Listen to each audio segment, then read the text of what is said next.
Hey everyone, it's Beverly Hallberg. Welcome to a special pop-up episode of She Thinks, your favorite podcast from the Independent Women's Forum, where we talk with women and sometimes men about the policy issues that impact you and the people you care about most. Enjoy.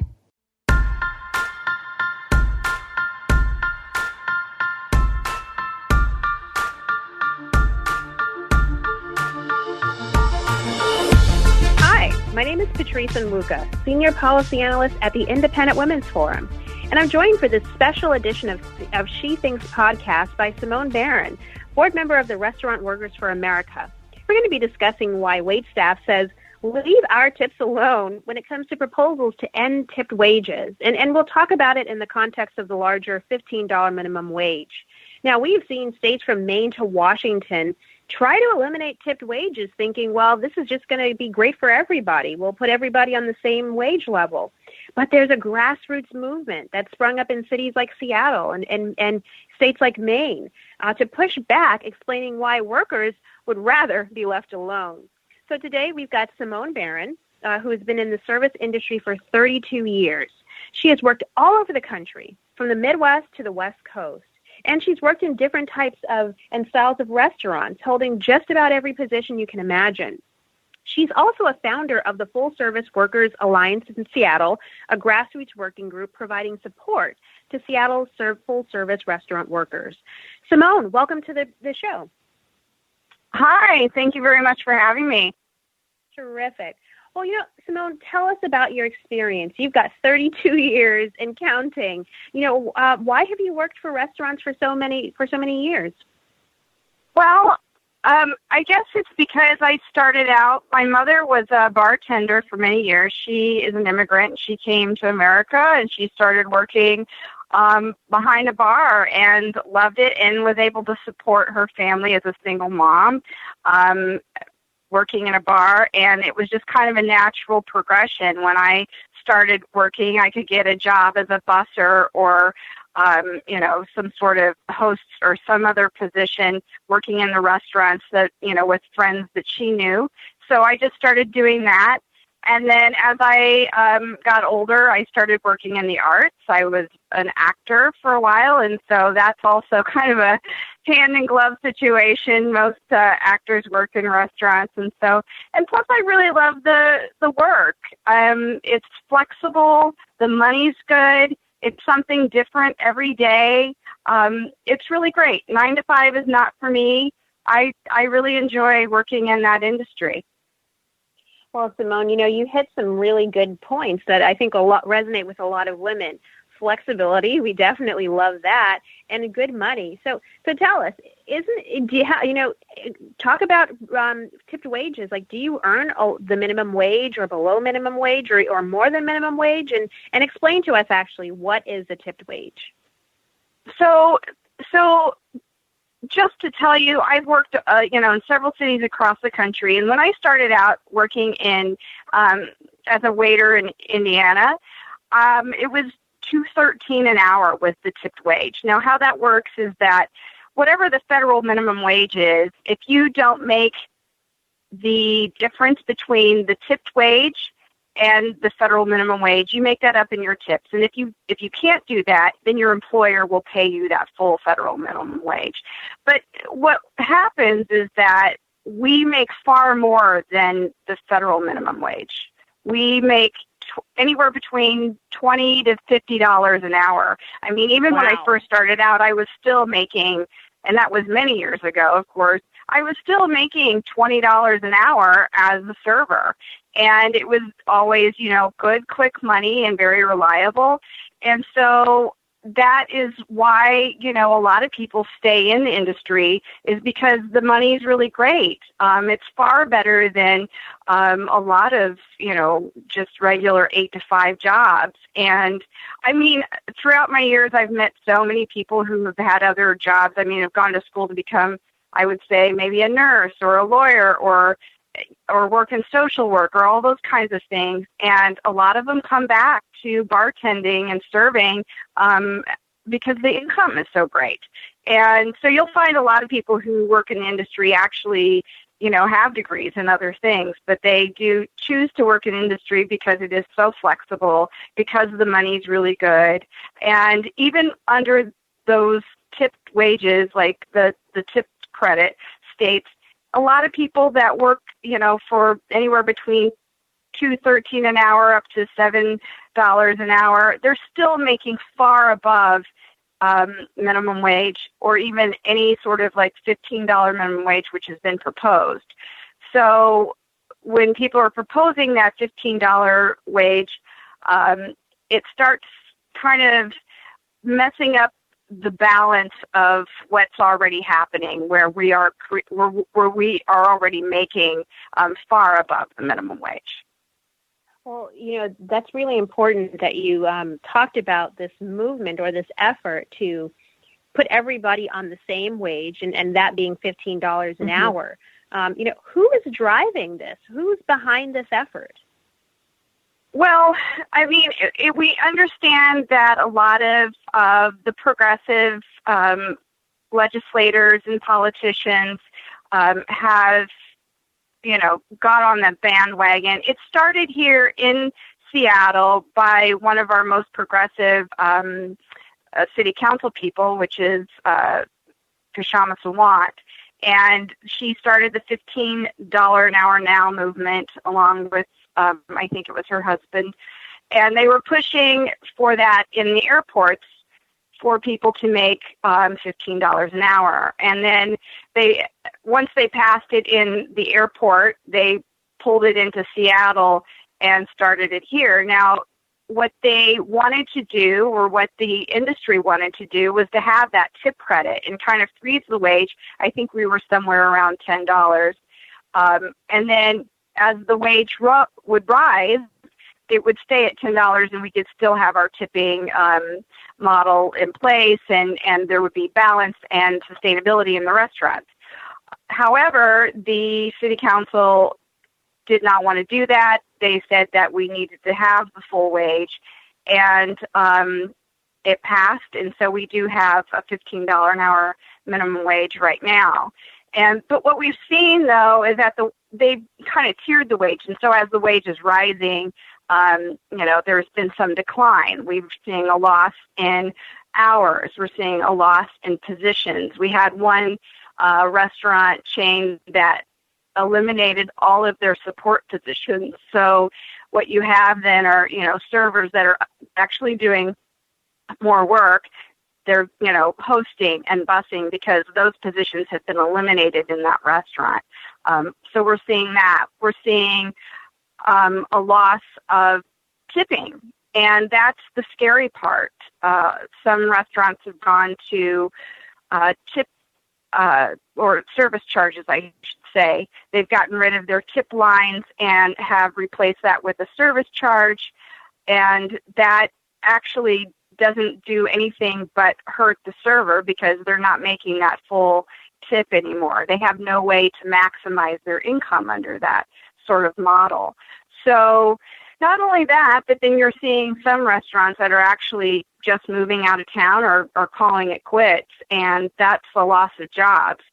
So it's a gradual increase and a gradual decline. So like I've always said, as they've gradually increased that minimum wage, we're just seeing, a gradual decline of, loss of jobs, loss of hours, loss of money for the workers.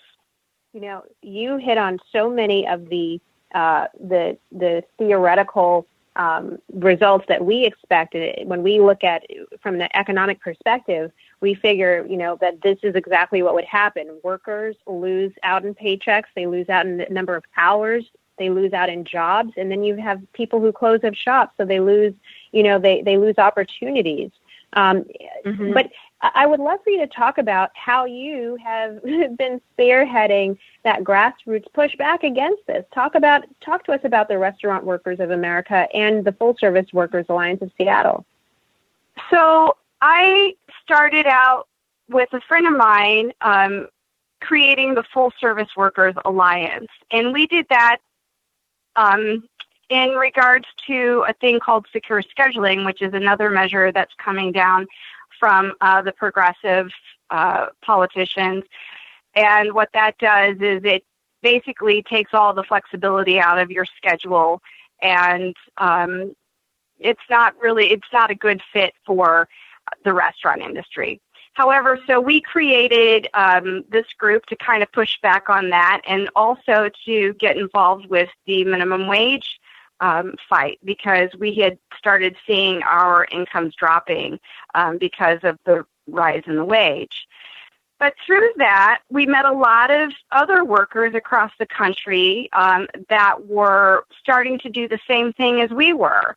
And so I met some people through Facebook in Maine, Minneapolis, D.C., and just across the country. And we kind of came together and we realized that, we need to have a national group. And so we put together the Restaurant Workers of America.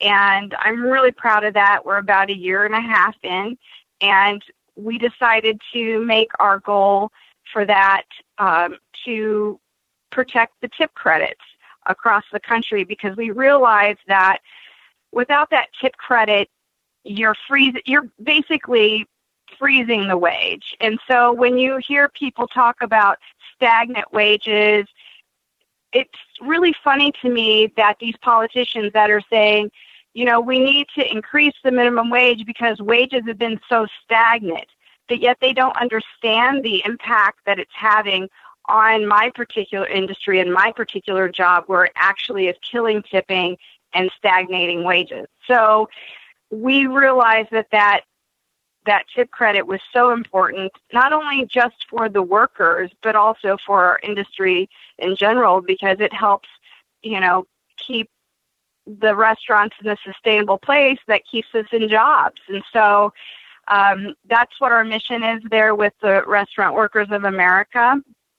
And we kind of piggybacked on the efforts of the servers in Maine who had their tip credit taken away, and they fought really hard, came together, and got it back. And so we have part of us in New York now also fighting. We also went to D.C. and fought with their city council and got their tip credit back as well. And so we're trying to, go across the country and just stand up for the workers and trying to protect our incomes. It's fantastic.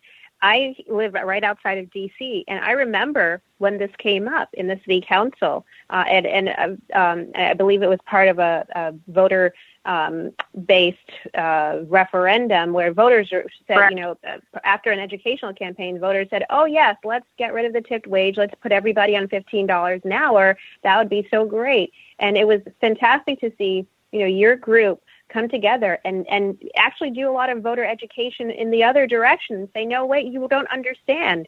This is actually going to hurt us. And we need that kind of education, that grassroots-driven education to get out there so people understand, there's another perspective that they probably are not hearing. But, Simone, can I go ahead? Well, I was just going to say that's part of the thing. I mean, it doesn't seem like there's any other job in the country, that is so readily available to the public, and yet the public who come and dine with us every day don't really understand how we get paid and how we make our money. And so a lot of what we do is try to educate the public and educate other servers, because, they need to know too. I mean, they know how they get paid, but they don't maybe know the nuances of it. And so there is a big piece of education that we do with my group, the Full Service Workers Alliance here in Seattle, and then for that national group, the Restaurant Workers of America. Now, Simone, let me play devil's advocate for just one moment. You've got servers who are in the front, and you guys are tipped based on your wages are based on tips. But what about the line chefs in the back? What about the maybe the bussers? What about the people who are in the back of the house, so to speak, of restaurants? They probably are making a minimum wage and looking at you guys taking home $20, $30, $50 an hour, saying, well, that's not fair. Maybe this getting rid of the tip credit is a good idea. What do you say in response to that? Well, I think it's twofold. First of all, we don't need the raise. The front of the house doesn't need the raise. We haven't asked for the raise. Most of us are pretty comfortable with the money that we're making, and so we didn't ask for it, for one. But what it does then is that it basically takes money away from the pockets of the back of the house, because the idea is with that tip credit to keep that front of the house wage low, because they're already making far above the minimum wage. It frees up money to give to the back of the house to raise their wages as the cost of living goes up. But if you end up taking that money and putting it to workers that don't need a raise, there's just not extra money to give to the back of the house then. So in essence, we are protecting what their wages would be, and raises that they should be getting for, cost of living. But a restaurant is not going to be able to do that if they have to pay employees that don't need the raise. So the tip credit is imperative to keep that back of the house in a competitive wage.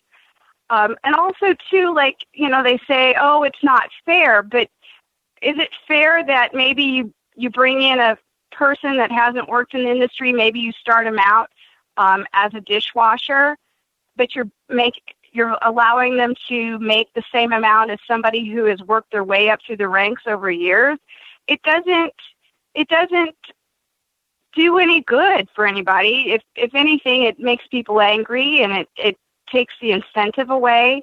So there's a lot of negative consequences for it. But the thing I always say is that it's going to just stagnate the wage. Again, you've got politicians that are talking about how wages have been stagnant for 40 years, yet they're putting policy in place that stagnates wages for tons and tons of people. So I think it's just really a really bad way about going about raising the minimum wage in this particular industry. I don't speak for any other industry except for the full service side of things. So I just think that they should really take a look at the negative consequences of what they're doing with this rise in wage. That's so well said, Simone. I mean, I think you've articulated really well why tip wages need to be left alone. You guys, I've heard it described, you guys, as really in sales.